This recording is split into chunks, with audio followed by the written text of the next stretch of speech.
Your top story at 9. Well, police have conceded that there are problems in Ennerdale, south of Johannesburg. They are on high alert in anticipation of today's total shutdown of predominantly coloured areas in the city.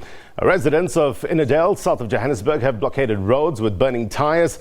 This after the Gauteng Shutdown Coordinating Committee called on residents of the coloured areas to embark on total shutdown to draw President Cyril Ramaphosa's attention to their plight. Residents of the areas vow to join their Westbury counterparts in protesting against what they say is government's failure to curb crime. The Gauteng Shutdown Coordinating Committee, which is organising the protest, announced that more than 10 communities would participate. Okay, let's get the latest now with regard to the Gauteng shutdown. We now cross live to our reporter Chriselda Lewis, who is in Ennerdale. Chriselda, thank you very much indeed for your time. Well, already I see flames behind you. What's the situation there?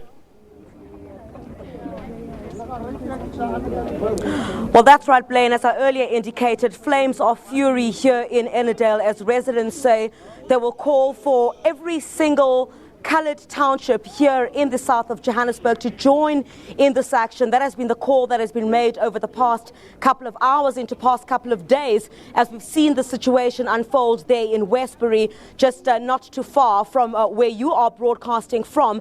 And certainly at this stage, while Ennerdale at this point, you see the flames of fury behind me, I must point out that it indeed is very peaceful. The flames that you're seeing right here behind me, the police are standing on the other side of that. There have been no rubber bullets that have been fired here this morning, but residents are a bit concerned about the number of police officers that have been brought in here. They say they plan to continue with their protest in a peaceful manner. This main road here, James Street, has been closed off. There are no cars that are being allowed to come into this particular area. And of course, all of this started by what happened in Westbury. This township here in particular saying that they are in solidarity with the people of Westbury because the problems that are experienced there are not in isolation. We certainly have heard from this community several times where they've raised issues relating to the abuse of drugs here, and they blame that solely, saying that government has failed to provide any development in this particular area to ensure that young people are kept off the streets, are kept busy, and to ensure that there's employment in this area as well, so that the children, the young ones, are not lured into doing things like drugs. Issues such as lolly lounges, those are things that have also come up, you'd recall, in areas such as Eldorado Park as well, where we also expected a similar shutdown this morning, but there is quite a police presence there as well. So the only area at this point where we are seeing these scenes is here in Ennerdale this morning. Let me chat to get to the crux, Blaine, of what these challenges are. No better person to speak to than to the young people of this area who say that they're completely ravaged by drugs in this area. Sir, thank you very much for your time this morning. Paint a picture for us what it is like to be a young person in this particular area ravaged by drugs. Well, it's very heartbreaking because the police does nothing about the drug houses, the lolly lounges.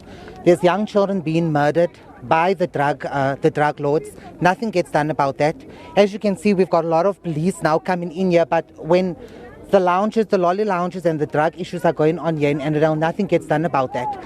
The community, quite frankly, we are tired of these issues. It's a continuous thing that's been going on for years, and we are tired. We are tired to see our young children growing up, young girls selling themselves just for drugs. People are being murdered, left in the bush, they are burnt out, and nothing gets done. We are sick and tired of it.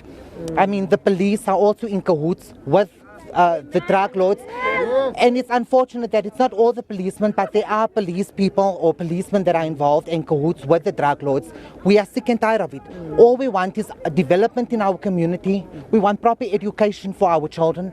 The classrooms are overloaded, overcrowded with pupils, and what do our children do?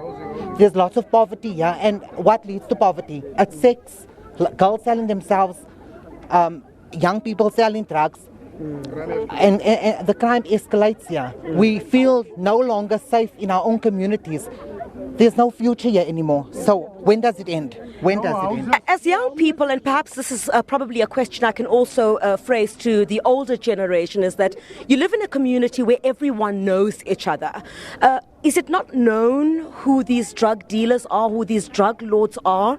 Perhaps some would even argue maybe that these are people who live amongst the community. Is there anything that has been done perhaps to even amongst yourselves call each other out and say what you are doing is wrong? Well, we try to do that, and I'm going to be quite honest, we actually, as communities, we know who the drug lords are, but we are afraid because we are afraid for our lives and for our families, and especially for our young children, because they would target the young children. So now it's like we don't have a voice. When we need the police, like now, we've got police there, but they're not here to stand with us. It looks like they want to fight against us, and as you said, that this is a peaceful strike.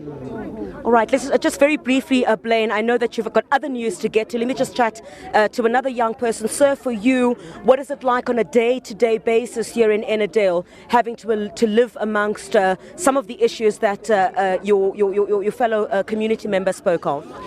It's very hard, so based on what we're going through.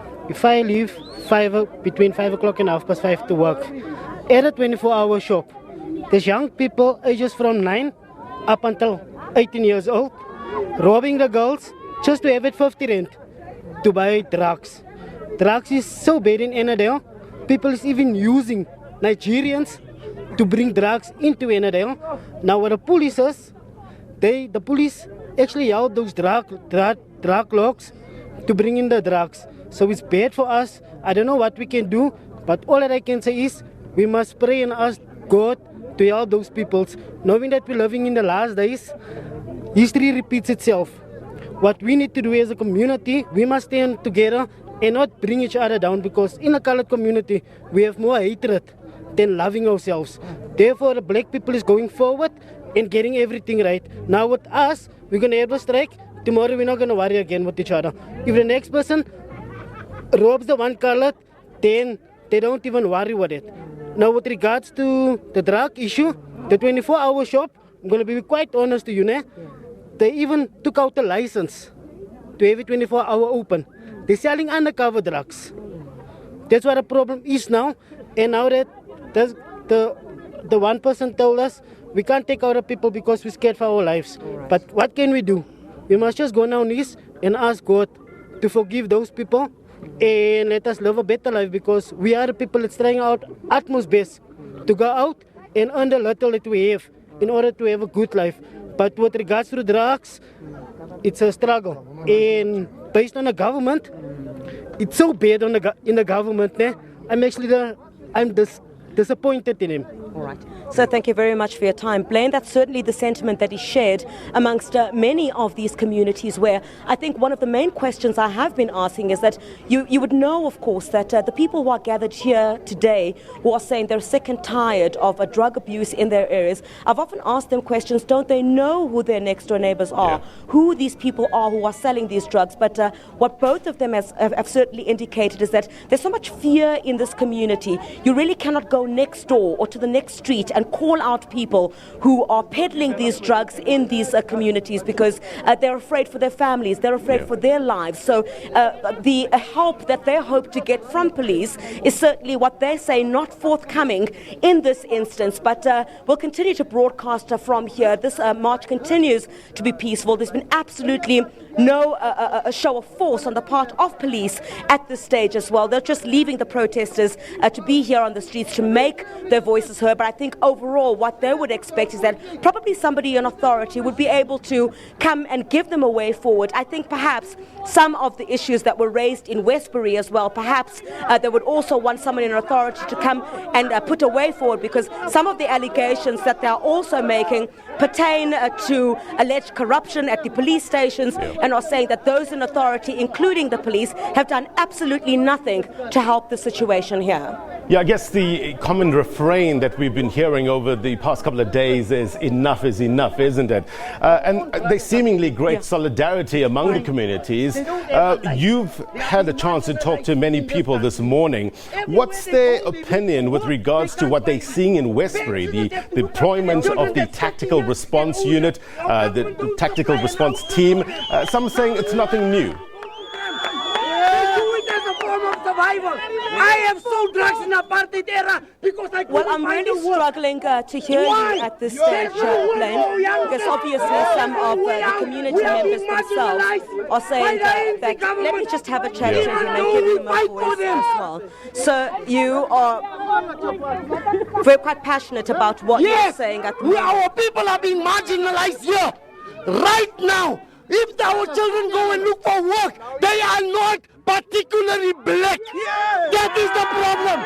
The problem is our children must resort to selling drugs to make money because there's no job for them. When they apply, there's no equal opportunities. We have fought for apartheid to come down. I was arrested to fight for apartheid to come down. Now there is segregation, there's discrimination. Our people are being marginalized. People worry about fucking drugs. So, we do apologize there, Blaine, for the vulgarity there, speaking, I guess, quite passionately about some of the issues that they are facing. Quite a lot of what you hear also from these so-called coloured communities where they say that they feel marginalized. They believe that government has really not done much to assist their situation, saying that, of course, when their children go out looking for work, they are not given opportunities as well.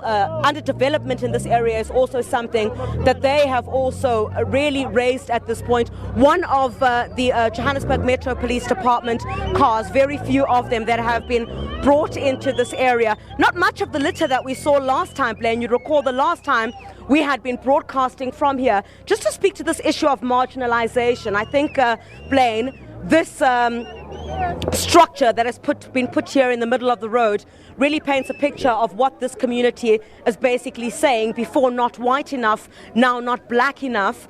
Democracy has basically failed us. That's what they are saying. So that's the sentiment that we expect to hear throughout the course of the day here in Ennerdale and in some of these other communities. I think the question we can also ask ourselves at this point is whether the call for an entire shutdown has been successful, because we've only seen this protest here in Ennerdale at this time. This morning it seemed to be in Johannesburg Metro Police that managed to quell the residents in Eldorado Park that were also scheduled to embark on similar action as well. So I think greater calls will be made throughout the course of the day today for someone to intervene, for someone to come up with plans that will be able to ensure that the lolly lounges as well as the drug dens are shut down in this particular area. But residents say they cannot do it by themselves. They fear for their lives. Yeah, you know, I was just asking with regards to, do they think that initiatives such as putting tactical response teams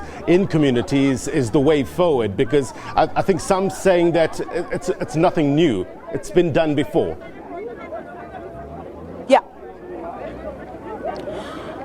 Well, that's right, Blaine. If you listened to the earlier interview that I did with one of the other community leaders, she did indicate, as well as in Eldorado Park very early this morning, they did say they welcome the move by the police to, for example, deploy the tactical response unit to some of these areas. But that happens over a couple of weeks. And once they pull out, it basically goes back to being business as usual, where the drug dens are open once again. The lolly lounges themselves are operating once again. So it's an instance where they say perhaps there could be a more long-term plan that will be put into place to ensure that these drug dens are closed once and for all. These lolly lounges are closed once and for all. So it doesn't help, basically, what they say, if I may, to put a plaster over a festering sore, because once you remove that plaster, then the sore itself continues to fester. So they're not looking for a temporary solution at this time. They're looking for something a bit more permanent. Perhaps what their call would be right now is to ensure that perhaps the interventions that were done in Westbury might be those that could be deployed here. But of major concern to them, they are saying, is a more permanent solution, because those that have been done so far, as you rightly indicated, those are solutions that have been put in place but certainly did not help. Chriselda Lewis, we appreciate your reporting there in Ennerdale, our award-winning reporter, Chriselda Lewis, live for us in Ennerdale. Well, this is the sentiment that people are complaining about in those communities. They're complaining about marginalization. And what better person to speak about this than Dr. Leonard Martin, Good morning, a social commentator. Thank you very much indeed for your time. You've heard the sentiments from the people. The common refrain is enough is enough. We're being marginalized. During apartheid, the community wasn't white enough. During democracy, we're not black enough. What's your take? Well, I mean, this issue has a long history, a long legacy. It actually starts with the formation of modern South Africa and the validation of who is South African and who is not. In 1904, under the British, a census committee was created to actually develop the problem we are still dealing with today. And that is to separate what is now the colored community, to de-Africanize the colored community from the rest of the population in South Africa. The catch-all phrase colored was deliberately created to actually remove the descendants of the enslaved Khoi and San and other population groups that were brought to South Africa from Asia to actually develop the Cape, for example. The problem starts from the 1950. Again, this was entrenched, where you had a further alienation in the development of 7 categories of colored person. Again, with a view to actually alienating this population group within what became the modern South African state. What we have now is a culmination of that whole history of social alienation, with the most deadly development of the drug syndicate and the supposed alliance of drug syndicates attacking with different units and terrorizing. It's a type of community terrorism that is taking place against this community. So you would say that the scenes that we've seen in Westbury over the past couple of days has become a lightning rod for heated discussions such as race? Precisely. I mean, what has not been noticed in South Africa over the last years, there have been discussions within what is called the colored communities of unity. There have been unity roundtables. These have been largely ignored, dealing with these problems, dealing with the issues of identity. When people talk about marginalization, it goes to the heart of whether the state actually acknowledges the humanity of people categorized as colored. The issue of black-white plays a major role in terms of the syndrome surrounding identity. Who should validate the humanity of quote-unquote colored people? And what we have seen is the collapse of the political system, the collapse of local governance, where there's no jobs, there's no development, and you have the emergence no longer of the shebeens that were integrated into communities, were community assembly points.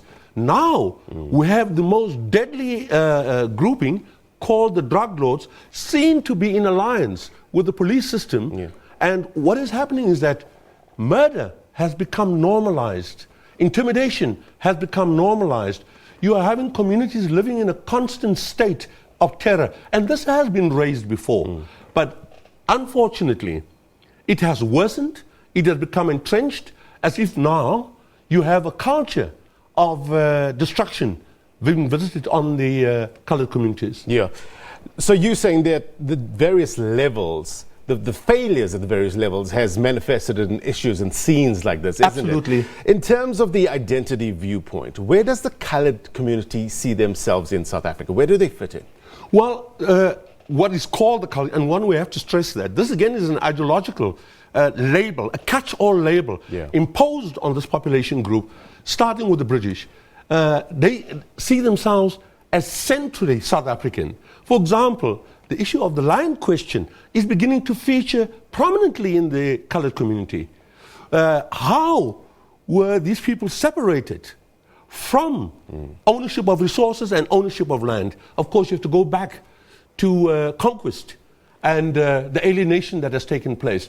In fact, so-called colored people are living in a state of encampment where control and death have become synonymous with being attached to South Africa. Dr. Martin, I just want to talk about the classification of coloured. Yes. I heard you say so-called coloured. Yes. People say coloured. What is the right term? Just give us the history and the understanding of the word. You see, the formation of modern South Africa saw the implantation of a white settler population here. There's no way we can run away from that. It started at the Cape. Secondly, the development of what has now become the coloured population was visited on the Khoisan woman predominantly. You know, the British actually developed a system where the woman alone had to bear responsibility while the land was being conquered and separated from the Khoisan population. It's called the uterine system, that only the woman was responsible for the birth of these children from violent, aggressive liaisons with the colonialists. So instead of saying these are descendants, these are African descendants of the Aboriginal population, the Aboriginal indigenous population, they came up with a catch-all phrase of coloured to separate, to legitimize, to legislate the separation, which is still the case in South Africa today. So the issue that we are dealing with here is that South Africa has never been able to come to terms with the existence of so-called coloured people. The removal of identity, the destruction of identity, the destruction of culture has become a normalized state of alienation which South Africa has never come to deal with.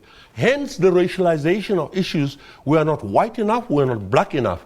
The issue here, the poles are so stark, the polarization is so stark that the state, unfortunately, has not had an effective dialogue on identity in South Africa. Yeah. This population is made to look abnormal, pathological, criminal, dubious, separated from the rest of what is known as South Africa. Dr. Martin, I wanted you to just stand by. We asked our viewers to give us a call or send us your voice notes with regards to the topics that we're talking about. The number is 0817328421. I understand that we have a voice note. Let's play it.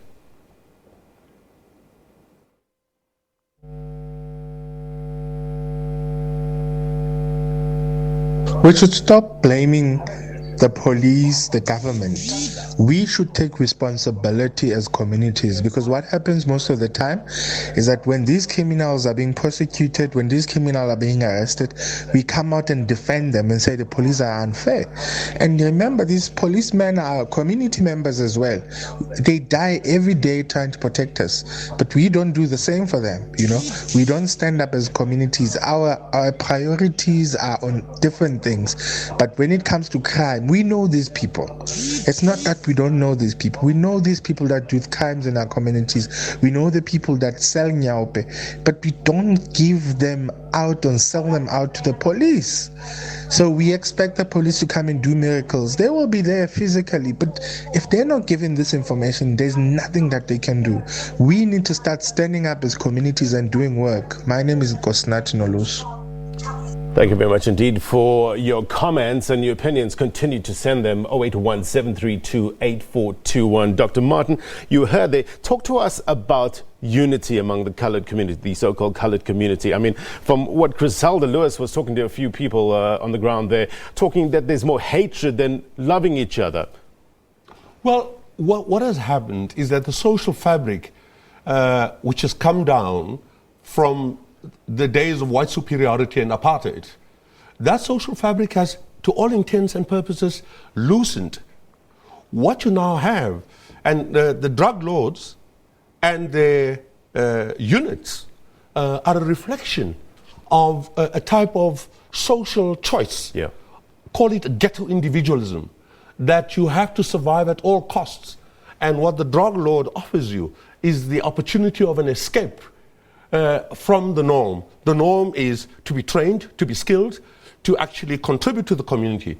What has happened as a result of extreme unemployment, the actual collapse in many cases of the family structure, the lack of housing, and the development of pathologies that cannot be controlled by the police per se. These are pathologies which show that there's a social collapse, and families are struggling against all the odds to keep a semblance of normality around their existence. So when you see a tactical response team being deployed in an area that has called for it, is it treating the symptom rather than the cause? Well, you put your finger on it. These are the symptoms. And I mean, people will tell you these are cameo visits. These exercises to re-establish legitimacy of the state and the police comes in the midst of collapse.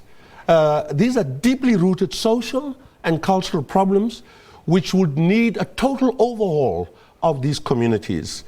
Without development, there cannot be cohesion, and the drug lords are now seen to actually be genocidal forces because the fear is so extreme that people dare not continue their normal social lives. I mean, entertainment has gone to the dogs. People do not want to get together. They fear these people at night. Anybody could be killed. It's a state of fear from morning till night. Give us a sense of this community. What portion of the so-called colored people live below the poverty line? Well, increasingly it has diminished. What you have is about easily 90% of the population in these communities are unemployed. I mean, you would say easily about 8% are employed. I mean, even locally, the community doesn't have access to do local jobs. Some refer to the councillors as smokescreen representatives of governance. There is no governance. The councillors are totally disempowered. The political system does not function. Even in terms of running the local municipal outlets, there's no jobs. Councillors cannot even put together a budget to cut grass. And the local population, which is in many cases a repository of skills, cannot deploy their skills to keep bread on the table. Within the colored community, how diverse are they in terms of culture, in terms of politics? Well, put it this way, diversity defines these communities. You know, perhaps that's one of the reasons why they were actually categorized as colored, because the norm was that you had to be having a monocultural heritage, and the monocultural heritage translated into race. So if you were colored, you did not fit anywhere because you were a direct opposition. Your very existence was an opposition to racial ideology. So the diversity has been inherited and has been increasing.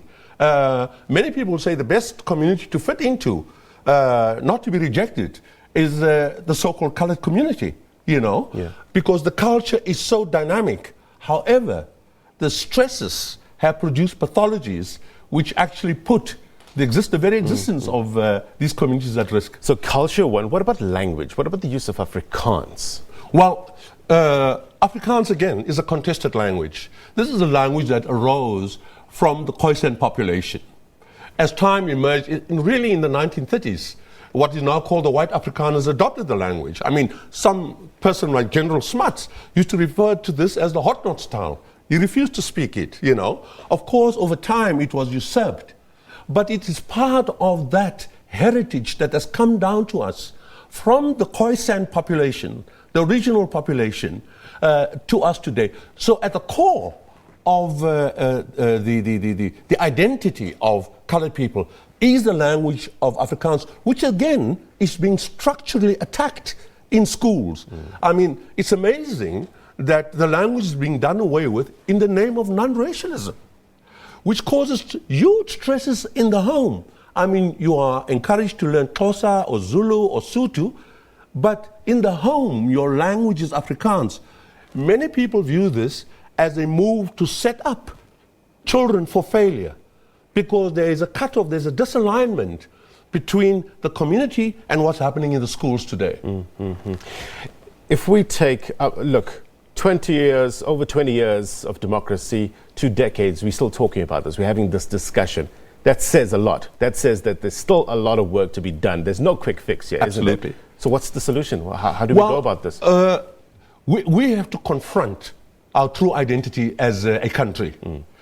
This has not been done. We've had 1994, but we see that the label, the categorization colored, was reinscribed into the new South Africa.